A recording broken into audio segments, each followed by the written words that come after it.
jëf docteur Cheikh Kanté ma ñu ne moo décanté poorum Ndakaaru xëy na di leeral ci l'Observateur xët mu njëkku journal bi page 4 page 5 lépp directeur général bu port autonome bu Ndakaaru di Cheikh Kanté moo ko amee nee na li poorum Ndakaaru liggéey ci chiffre d'affaires ba port des ports ba léegi musu fa am terminaux spécialisés yi bokk na ci gën terminaux vraquier bu Necrotrans mi ngi ci fanweeri junniy tonnes terminal bu Roro def na ci 2015 gi 75 000 véhicules Dubai Port World mu ne ma ngay dox bu baax a baax ndax croissance renam bi toll na ci 150% li ñu naan EVP Cheikh Kanté ne bi ñu koy jox port autonome bu Dakar 2012 ma ngi ko fekkoon ci 450 050 léegi ma nga ci 600 000 tonnage global bi mu ne 2012 10 millions la woon léegi tey mu weesu 16 millions fa mu fekk port autonome bu Dakar ak fa mu ko yóbbu lépp leeral na ko ci l'Observateur ba ci sax ñi nga xam ne dañuy ñëw di la jéem a ger bëgg laa jox xaalis baa ñu fekk ay dóorkati maxtu jox leen xaalis ngir ñu jox la ko ngir bëgg ku leen defal fiche express de renseignement boo xam ne la ca nekk yëpp kàcc kese la port autonome bu Dakar ak li mu liggéey ci économie bu Sénégal Cheikh Kanté leeral ko ci journal bi Cheikh nañu émergence bu Afrique rawatina bu Sénégal àla kuliyal ci port yi la mën a jaare Pape Sambari Ndour bu yéenekaay bi jógee ci loolu ak moom daal ak moom ci wàllu politique laaj ko lu mu xam ci Baye Fadou Macky Sall bi ñu koy wooye mu ne leen dafay gën a firndeel gëm ak dogoog bëgg naa ko son excellence monsieur Macky Sall président de la République du Sénégal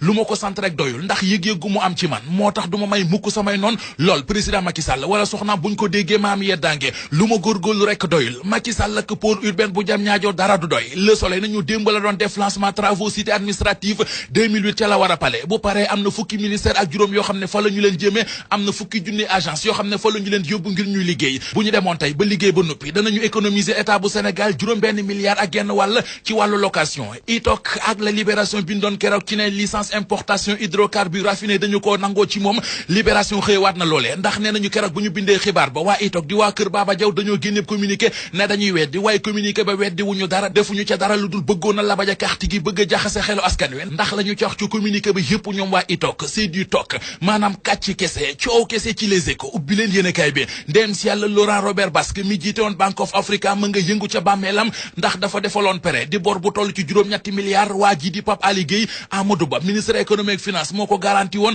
Les Échos nañu deadline ba fanweeri fan ak benn ci weeru décembre gi ñu dëdmal ca la ñu war a fay bor bi journal bi di laaj bor boobee toll ci juróom-ñetti milliards ana xaalis bu ñu toll fan la jaar kan ci Pape Ali Gueye ma ñu ko lebaloon ak ministre Amadou Ba mi ko garanti woon moo koy fay cour répression enrichissement illicite di cré yi bëggut a fay laatir bi nañu mi ngi jugal ay kilifa maanaam boromi daraja yu nekk ci réew mi colonel Diadji Ba mi ñu mise en demeure da ko njëkk rek waaye du ko mujje ne fonctionnaire milliardaire ñoom la waa cour répression enrichissement illicite di wër jamono ji laatir bi nañu filee ki fan yuuxu dana jibe fuñ ko foogeewul Israël ak la mu doon foog ci Sénégal amul la Sénégal nañu ba Sénégal voté résolution bu organisation des Nations Unies Israël mere ko ba di ko tëkku yooyee waa Sénégal yëgaluñ ko seen yaram laas nañu premier ministre ba woon di Aminata Touré bañ ko laajee lu mu xalaat ci Israël ak li mu bëgg a def lam leen ca tegal moo di ñoo xam Israël ak li mu def mu di jële fi ambassadeur am ba noppi ñu ne déet ne waay mu ne daj ak seen coopération seen digg ak Sénégal Le Quotidien xëy ko tudde réaction de Benjamin enquête dina kay nañu Israël mbirum dóor fayu la ko bëgg a def résolution bi nga xam ne woote nañu ko tax na Israël jël ay mesures yu rëy ci wàllu diplomatie